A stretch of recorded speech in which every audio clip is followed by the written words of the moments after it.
Bueno, este evento lo organiza el Departamento de Relaciones Sociales de la UAM, de la Unidad Xochimilco de la UAM, y lo hacemos en colaboración con la Coordinación de Extensión Universitaria de la misma universidad. De hecho, con este evento nos integramos dentro de una serie de actividades que se van a realizar en torno a Ernest Mandel. David Moreno nos explicará de qué se trata. Y aquí, de hecho, aprovechamos la presencia del doctor Pierre Salamá, que vino también a dar unos seminarios a nuestra universidad, y pues lo invitamos a que dieran también sus puntos de vista sobre algunos de los temas que realizó, ¿no? Entonces, esperamos que llegue todavía nuestro tercer ponente. Y para comenzar, simplemente quiero presentar aquí a nuestros participantes. David Moreno es el director de la editorial Itaca. Es una muy joven editorial que de repente apareció un libro y de repente empezó a tener una producción en cascada, cada vez con una calidad y un catálogo sumamente interesante, y que además siempre dentro de la perspectiva que prácticamente nos ocupó, un pensamiento crítico, un pensamiento abierto, un pensamiento que trata de entender nuestras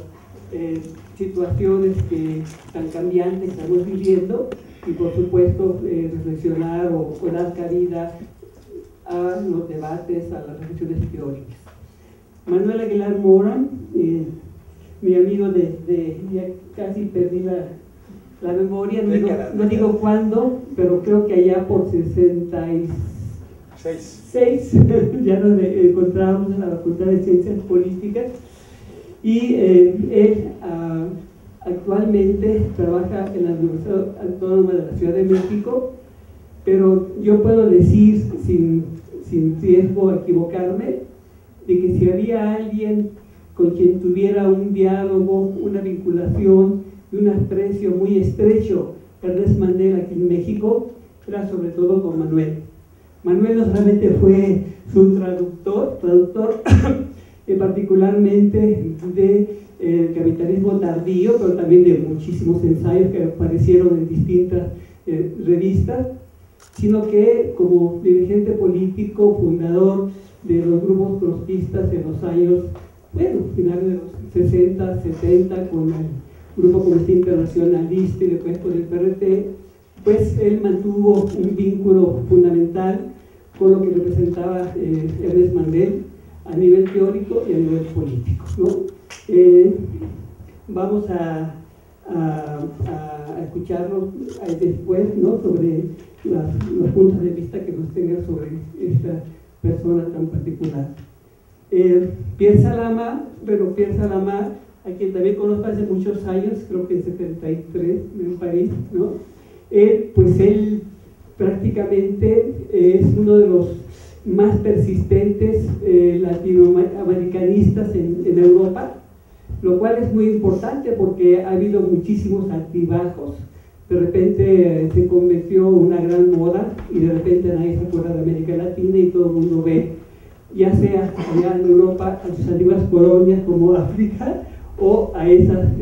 nuevas potencias que surgen y que sorprenden a todo el mundo, como es la China actual o los países asiáticos. Entonces Pierre siempre no solamente se ocupó, desarrolló una serie de actividades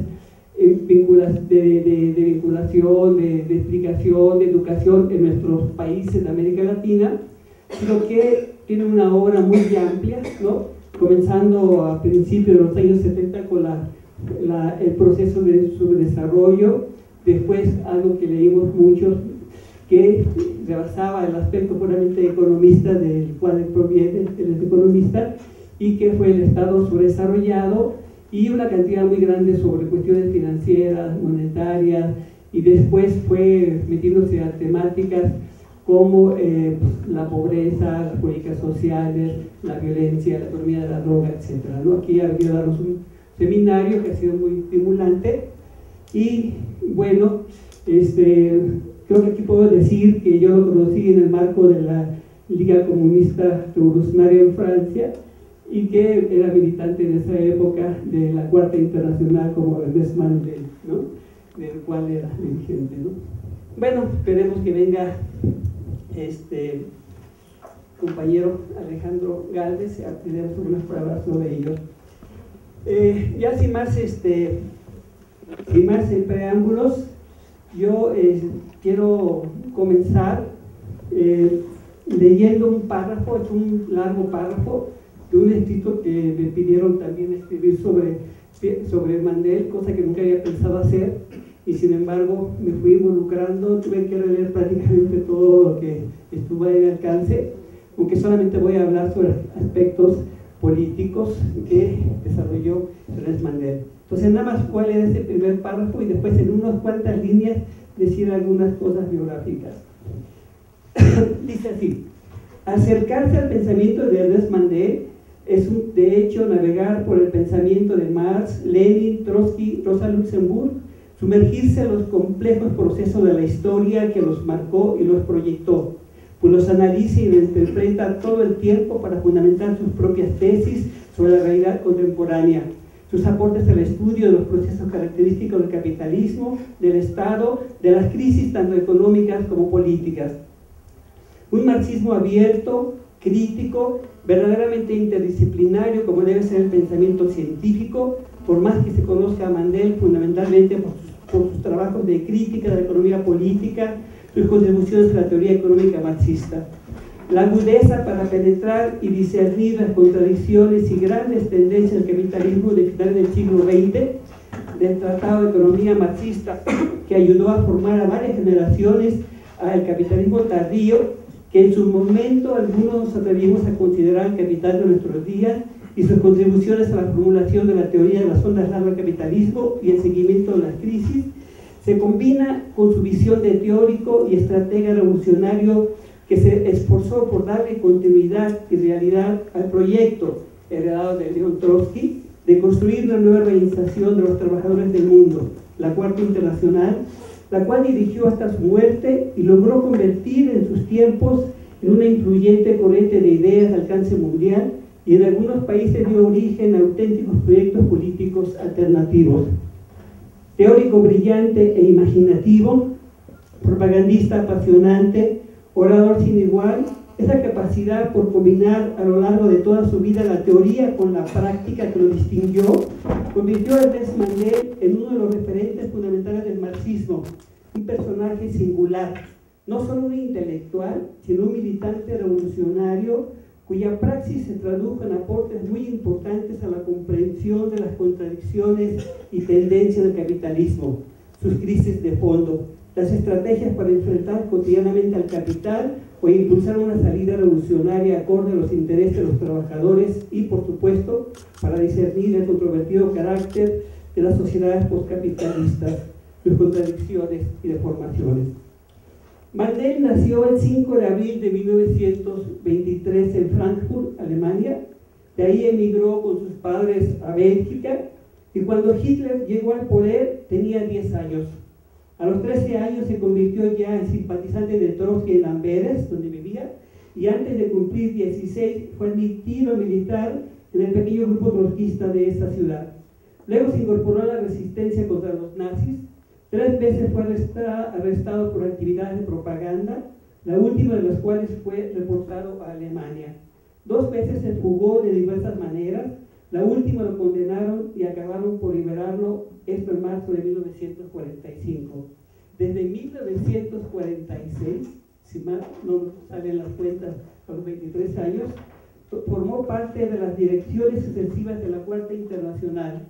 Luego de 1968, Mandel fue prohibido de entrar en varios países como Francia, Alemania, Suiza, Estados Unidos y Australia, lo que sin embargo no impidió su labor de difusión y debate en varias universidades y países del mundo.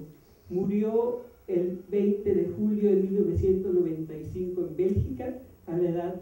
la la temprana edad de 72 años.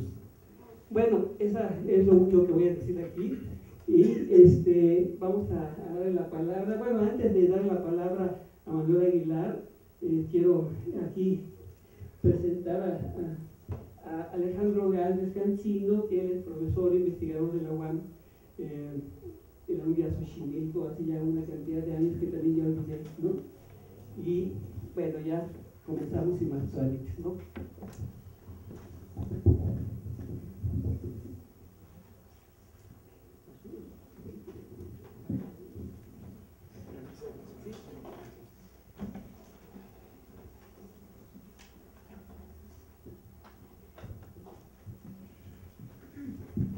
Buenas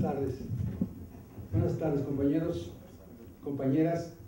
Es muy agradable estar aquí con ustedes para recordar a un compañero como fue el compañero Ernest Mandel en estos días tan difíciles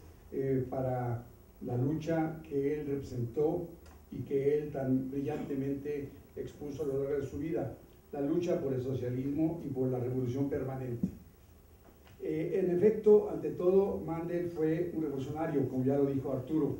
A los 13 años ya estaba involucrado al movimiento revolucionario, concretamente al movimiento que lo vio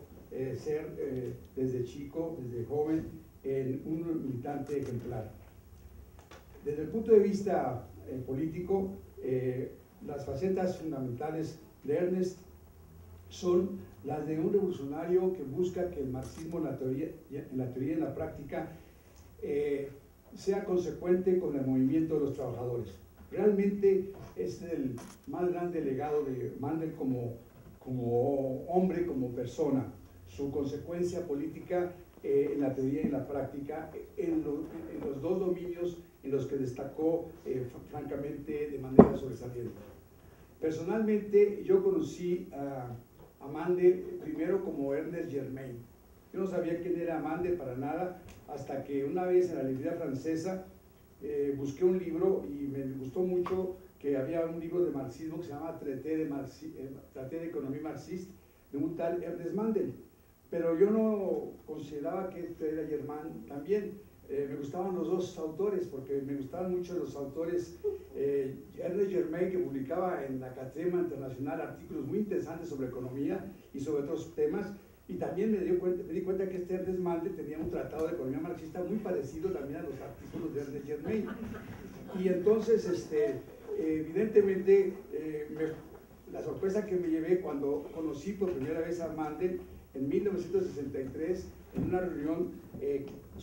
semiclandestina en un lugar que nos llevaron los compañeros italianos de Livio Maitán a un congreso en donde se iba a reunificar el trotskismo, porque eso es lo que le decíamos a los compañeros que nos venían a visitar aquí en México, a un pequeño grupo trotskista, que decíamos cómo era posible que éramos tan pocos si estuviéramos divididos. Y entonces, en efecto, en ese congreso de unificación conocí a Ernest Mandel y me di cuenta que también era Ernest Germain. Y hasta cierto punto no solamente me di cuenta, sino que estuve en su casa durante más de 2 meses, porque el boleto de regreso para México no llegaba, porque no había dinero para tomar el avión de Luxemburgo a Nueva York en la línea aérea más barata que había en ese entonces, que era la Icelandic Airlines, y de nuevo de Nueva York a México en autobús, porque no teníamos para el avión. 2 meses estuve en Bruselas, en la casa de Ernest, conociendo sus reuniones, a su gruñona mamá que él regañaba, no ella a él, sino él regañaba, y que evidentemente a veces tenía muchos problemas con ella porque no estaba muy de acuerdo con sus posiciones políticas. Pero evidentemente esta reunión fue muy importante para mí, porque desde ese momento hicimos mucha amistad y en efecto a raíz del Congreso se decidieron muchas cosas que nos unieron de todas formas. Allí en el pasaje de venida que mandaban los compañeros venezolanos, que eran los que tenían más dinero de los trotskistas en ese momento de nuestra corriente, regresé a México, pero le prometí a Ernest y a otros compañeros ahí, por ejemplo, Livio Maitán, Joseph Hansen, Pierre Frank y un compañero palestino, un compañero noruego, el compañero Michel Pablo, que también estuvo allí, aunque ya estaba a punto de irse también, de ese momento estaba a punto de irse porque tenía muchas broncas con Ernest y con Livio Maitán, pero les prometí que íbamos a hacer lo posible por colaborar en dos grandes procesos que ahí se decidieron. Primero, reunificar el movimiento trotskista en México si era posible, y segundo, hacer una revista que mundialmente se distribuyera en todas las partes, primero en inglés y después en español. Así que World Look, Perspectiva Mundial, comenzó a publicarse en 63, 64, y ahí colaboramos durante más de 10 años, desde 63, 64 hasta los 80s, y prácticamente, primero quincenalmente y después semanalmente, leíamos lo que se decía en esa revista que unía a todo el movimiento trotskista, pero también era una revista que se hacía eco del movimiento revolucionario que estaba surgiendo todo el mundo en los años 60. Colaboramos también con artículos sobre México, sobre lo que estaba pasando en América Latina. Evidentemente esta gran colaboración se enriqueció y llegó a un cenit, a una cumbre en el 68. Allí en el 68, lo que entonces desde entonces se llamó Secretario Unificado,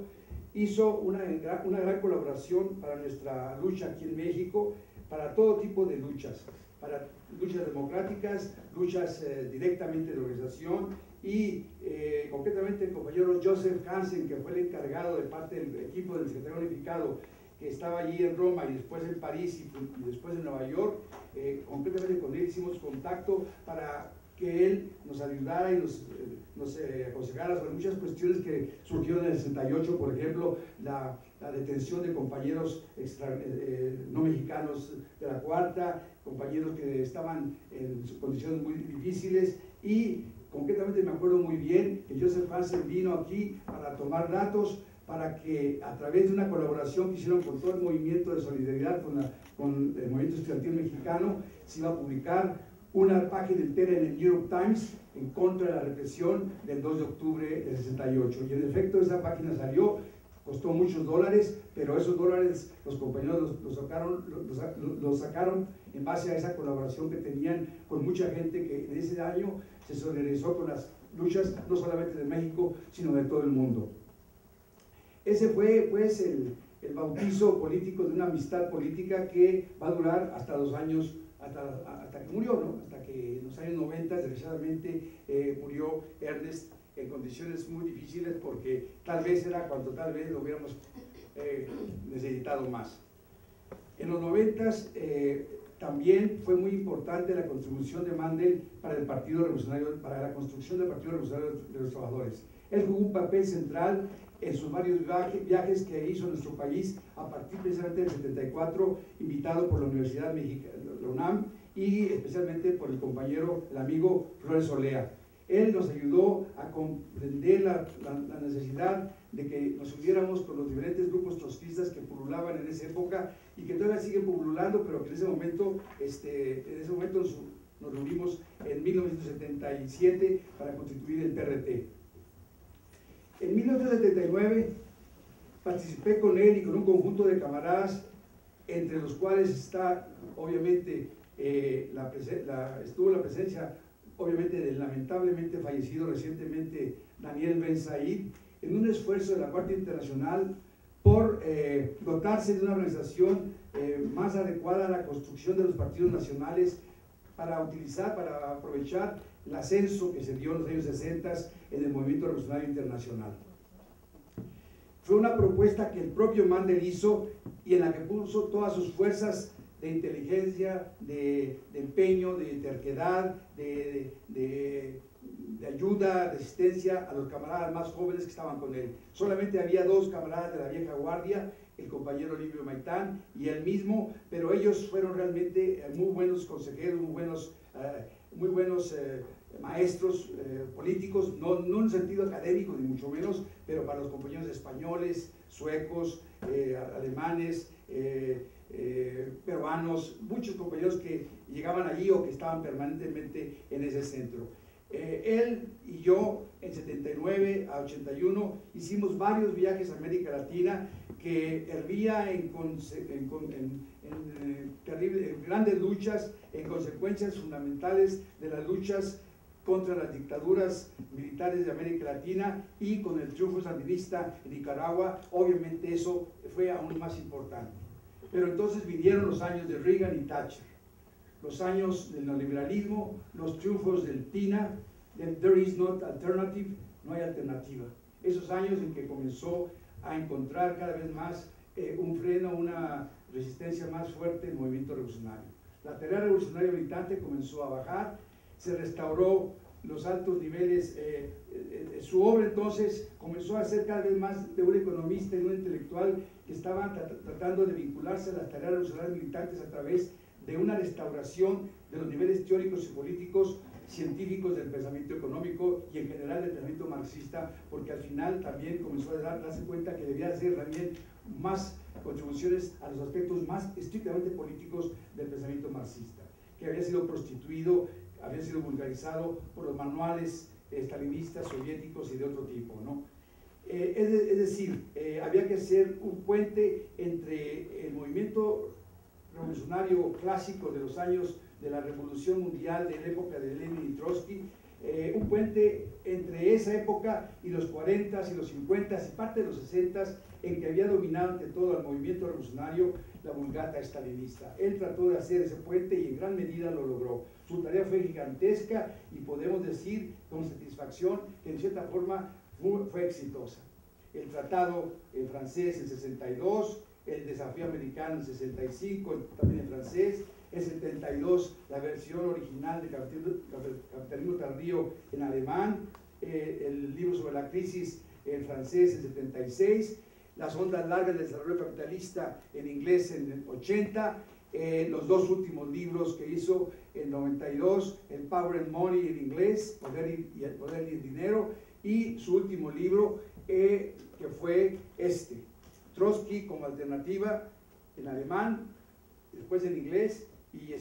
todavía estamos esperando la edición en español. David, todavía estamos esperando esa edición. ¿Qué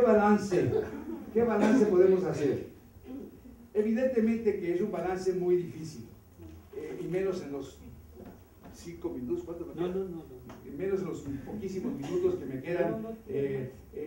para hacerlo. Pero el papel político e intelectual de Ernest Mandel es el de un educador de un sector de las vanguardias revolucionarias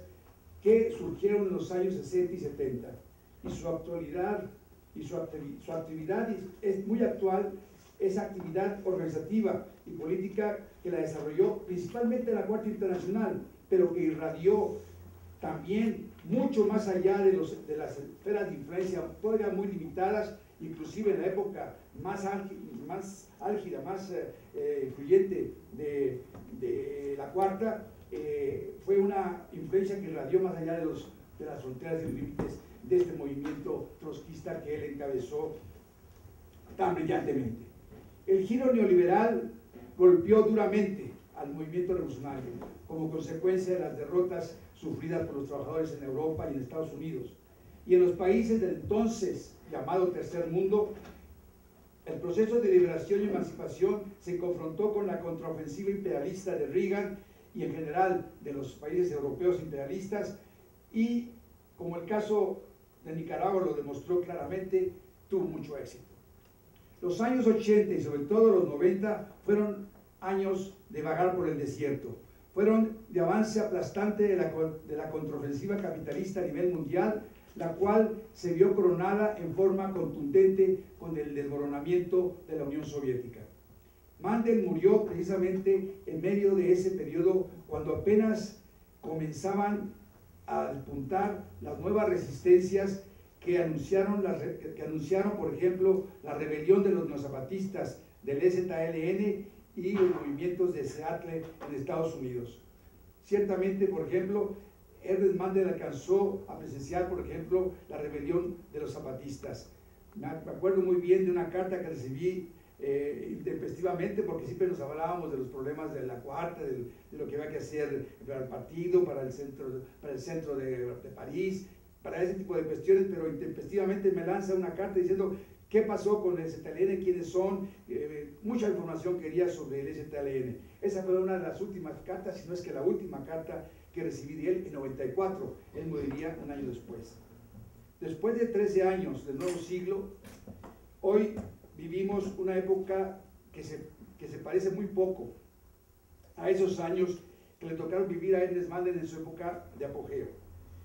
Pero la herencia terrible del siglo XX es una apabullante realidad cuya pesada carga todavía la vamos a soportar por los próximos años. No es tan fácil de eliminar, no es tan fácil de digerir ese terrible legado que nos ha dejado el siglo XX, sobre todo de derrotas y de grandes mistificaciones y de grandes engaños y de grandes mentiras que pesan terriblemente sobre el movimiento de los obreros y los trabajadores y que desgraciadamente no han podido tener las direcciones adecuadas para que pudieran enmendar. Los partidos comunistas fracasaron y la socialdemocracia hoy ya es la socialdemocracia socialliberal, ya es también parte del neoliberalismo. Los partidos socialistas, por ejemplo, España con Zapatero, con Felipe González, por ejemplo, en Francia, aquí nos dirá Pierre sobre eso, Hollande, y sobre todo Tony Blair en Inglaterra. La socialdemocracia ha fracasado rotundamente como un movimiento de alternativa a los trabajadores. Así que las concepciones de las ondas largas del desarrollo capitalista que Mandel elaboró lo llevó a Ernest a comprender que el largo trayecto de la tendencia de tonalidad recesiva que experimentó el capitalismo mundial desde finales de los años 70 tendría muchas consecuencias nefastas y negativas para los trabajadores y las masas explotadas. Entendía perfectamente que todo era posible en esos años de grandes dificultades, pero para una solución favorable, para que todo fuera posible para los trabajadores, se necesitaba en gran medida que esas luchas fueran exitosas. Y para que esas luchas fueran exitosas, en gran medida, si no es que totalmente, dependían de las direcciones de esas luchas. Ahora bien, a partir de 2008, con la bancarrota financiera de Wall Street y las ondas que irradió a todo el mundo y que hoy afectan drásticamente a Europa, de lo cual quisiéramos que Pierre nos hablara un poco más después, hemos sido testigos que, por supuesto, las luchas no han faltado y la resistencia tampoco ha sido grande. Cómo han bajado las masas por las calles de Grecia, de Portugal, de España, de Francia, Italia, también de otros países. Por ejemplo, las grandes masas de América Latina que también han puesto nuevos gobiernos que tratan de también salir del círculo vicioso al que ha llevado el neoliberalismo y el consenso de Washington al subcontinente. Pero los trabajadores de todos estos países todavía están sin poder lograr frenar la salvaje embestida capitalista, del desempleo, de la miseria, de la decadencia social y del deterioro progresivo del medio ambiente que significa el capitalismo actualmente existente. En este aspecto, es evidente que el consejo y la experiencia de Ernest Mandel hubiera sido muy importante para nosotros. El poeta Yeats hablaba de que el intelecto del hombre se ve obligado a elegir la perfección en la vida o la perfección en el trabajo. Para Mandel, evidentemente, es la perfección en el trabajo la que él decidió elegir, y ese trabajo, a pesar de que él ya murió, nos puede ayudar todavía, y evidentemente los compañeros Pierre, los compañeros Alejandro, los compañeros David, que son economistas, nos podrán dar más ideas sobre esta cuestión específicamente más concreta de la que Mandel fue tan buen exponente. Quiero finalizar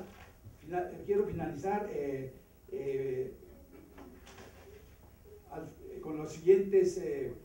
las siguientes reflexiones, citando al propio Mandel,